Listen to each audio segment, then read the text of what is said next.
Mitondra ny teny fankasitrahana sy fiarabana ho antsika izay manaraka ity fandarana zany malaza ty. Isika isa tokantrano, isika ihany koa any amina toeram-piasana sy any amin'izay toerana handraisantsika izany. Satria moa marobe ny fanamarihana azinay sy ny fankasitrahana avy any amintsika dia isaorana izany rehetra izany.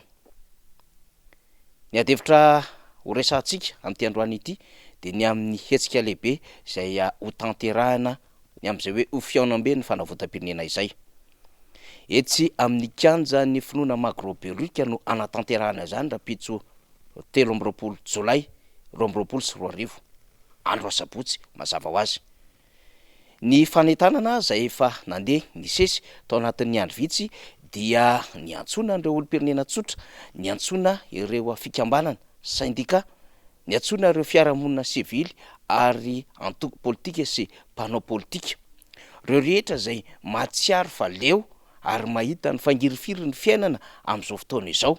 ka miaina izany isan'andro san'andro amin'ny alalan'ny delestazy, miaina izany isan'andro san'andro amin'ny alalan'ny tsy fandriam-pahalemana, miaina izany isan'andro san'andro amin'ny alalan'ny fanondrana na tsokosoko ny harem-pirenena, miaina izany isan'andro san'andro amin'ny alalan'ny fidangany vidim-piainana, miaina izany isan'andro san'andro amin'ny alalan'ireo skandala izay foronina sy misy ao anatin'ny fitondram-panjakana sy ireo olona izay miara-mitantana izao fitondrana izao. Ireny rehetrarehetra reny no mitambatra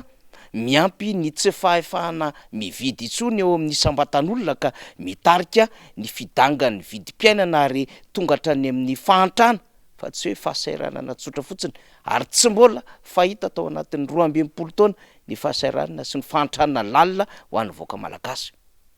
Ireo rehetrarehetra ireo no atsony ny mpanomana ny fiaonana ho amin'ny rapitso sabotsy 13 Jolay ho avy eny amin'ny kianjan'ny finoana magroberika.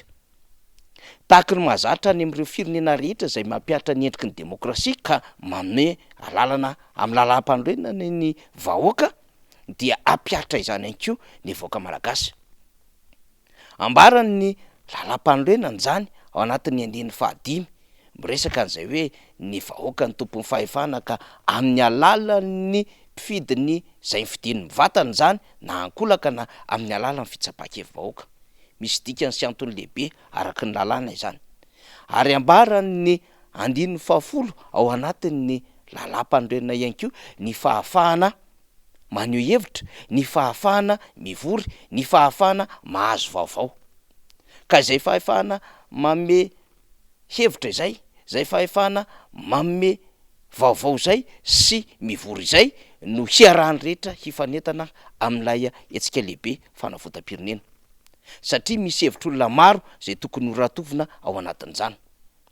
Tsy manana kianja ny demokrasia Madagasikara ary izany kianja izany moa dia efa navadika ho zaridaina ka trondro, voninkazo sy toerana hipetrapetrahana no misy ao ankehitriny. Na dia nambara raha fa kianja ny demokrasia ary ahafahan'ny rehetra maneho hevitra no tanjona tamin'izany rehefa notokana Ngai Andro Rajoelina tamin'ny taona 2012.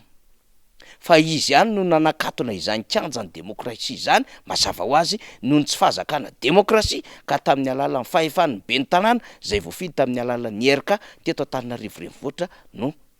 nanaparana izany fahefana sy nanakatonana izany kianja ny demokrasia izany.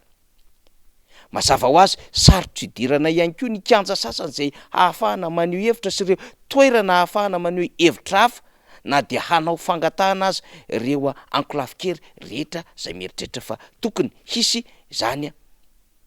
fahafahan'ny olom-pirenena maneho hevitra izany. Ny minisitra misahana ny serasera sy ny kolotsaina ankehitriny ihany koa dia nanambara fa tena zon'ny olom-pirenena izany maneho hevitra izany ary zon'ny olom-pirenena tsy vita maneho hevitra fa midina an-dalambe rehefa misy ny zavatra tsy mahafaly azy. Io zon'ny olom-pirenena io no ampiasaina rapitso asabotsy ka everina fa hisy mpitondra fanjakana izay sady nampiatra sy mahafantatra ny lanjan'izany demokrasia izany ka nitokana kianja tamin'ny 2012 no misy tompon'andraiki mpahefana ankehitriny mahalala ny lanjan'izany faneho-kevitra sy fidinana an-dalambe izany ary nampiasa an'izany nandritry ny fotoana izay nitabadabany sy nanoherany fitondrana ny fandimby teto. dia hahatsapa ny lanjanjany ary tsy anisan'ireo hametraka sakana raha ny faniriny be sy maro satria mihoatra lavitra ny zavatra izay nitolomana sy nanaovana ny fitaomana ny olona hidina an-dalambe nanomboka tamin'ny 7 ka hatramin'ny 7 ary ny 7 makaty 2 zay iainantsika izao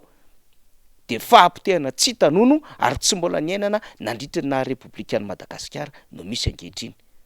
ko iverindrehetra fa rariny sitsiny raha ohatra ka misy fijoroana ho an'ny vahoaka rariny sitriny raha ohatra ka misy fahasahiana ho an'ny vahoaka ary rariny sitriny raha ohatra ka misy fifanakaloza-kevitra ka zay hoe fanavotam-pirenena izay mihitsy no entina ao anatin'izany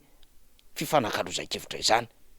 iza no olona ho tezitra amina fanavotam-pirenena iza no olona mety hanameloka ny amin'ny fijoroana ho amin'ny fanavotam-pirenena rehefa fantatra fa latsaka katerena ny firenena